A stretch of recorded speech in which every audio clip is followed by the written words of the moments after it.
I recently reviewed Zyber's Zero Elite strap, which turned out to be one of the best Elite straps I'd seen yet. So they've just released a powered Elite strap with the same great design, but now with a swappable battery, which is quite rare for an Elite strap. So in this video I'll not only be testing it out, but also comparing it to the Kiwi design and Annapro Elite straps, which I last reviewed. But first let's start with a quick unboxing.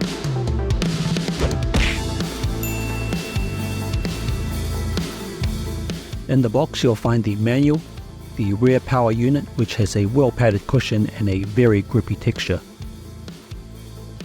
the usual padded top strap, and lastly the strap itself. On the back you'll find the USB-C input port and power button, which can be turned off manually with a double tap. Onto the installation. First check the left and right labels and snap each side of the battery unit down. Then do the same for the side panels. Next insert the top strap, but you might want to remove the face gasket as it's a lot easier without it. I'm also still using the SteamVR face gasket here, which I still highly recommend. The rear pad also tilts slightly for a better fit. Lastly, attach the cable to the side, then plug in the USB-C cable and you're done. To access the battery you can simply remove the rear pad just by pulling it off. This allows you to swap it with an extra battery or simply remove it when depleted for a lighter setup. It can be charged both externally or from within the case if you prefer to leave it in.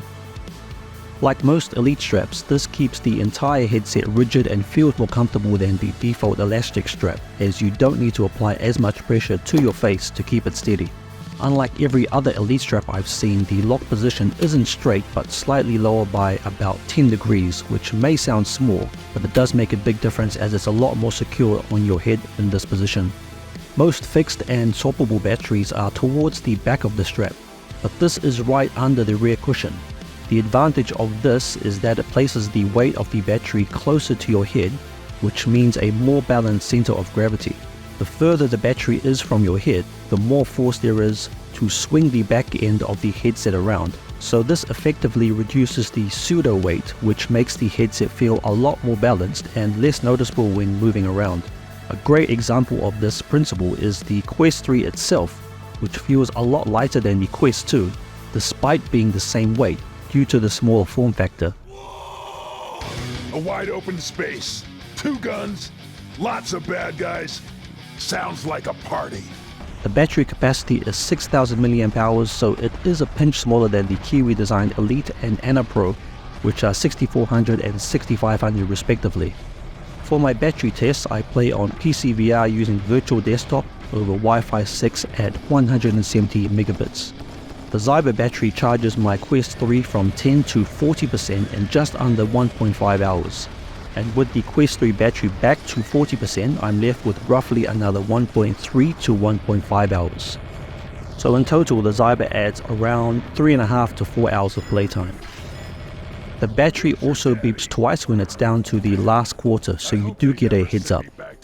As it's a removable battery, I wanted to know how much extra time I could get if I simply recharge the battery as soon as it's depleted. Attacking the Imperial Army means certain death for you. So with the remaining 40% of Quest 3 battery, I'm left with around 1.3 hours of playtime.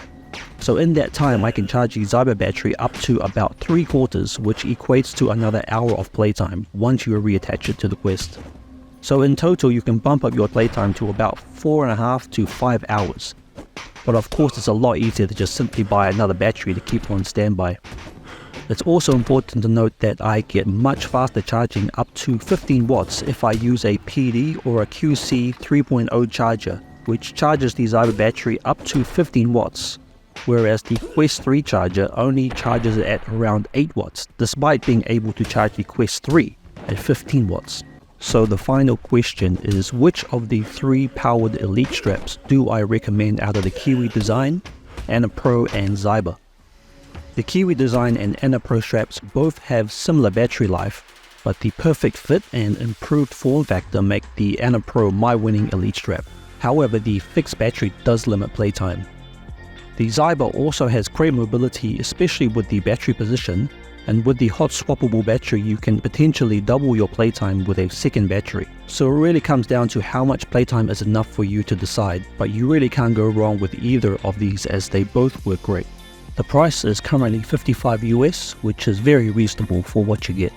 If you found this video helpful, feel free to leave a like and maybe even subscribe, as I'll also be reviewing another hybrid Elite strap next, which is a completely new design I've never seen before. So till then, I'll see you guys in the next one.